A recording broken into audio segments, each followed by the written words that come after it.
the other one, the power, is slightly more interesting. And I'm apologizing, I'm having to rush this because we're running out of time. So let me just do this as quickly as I can. So here's the resource, and I shall call this one power.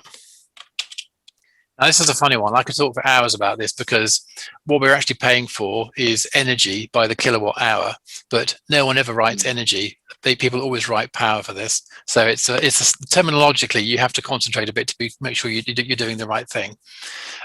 Yes. So the cost of quotes power, really the cost of energy. This is a funny kind of resource. So our capacity unit, ultimately, we're going to be charging it by the kilowatt hour.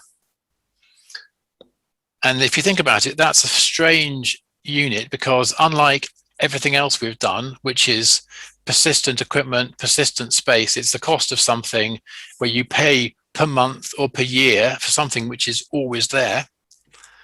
A kilowatt hour is a different beast altogether. You pay absolutely 15 cents for a kilowatt hour, and then it's gone. It's what in STEM we call it a consumable resource. So down here, I need to say this is not persistent. It's going to get used up. So I don't keep kilowatt hours. I don't have a cupboard full of kilowatt hours. It's something I consume. And so my capacity is 1 kilowatt hour. And my cost is 15 cents. And actually the cost period is ignored for a consumable resource because it's irrelevant. It's not 15 cents per anything, it's 15 cents for the kilowatt hour.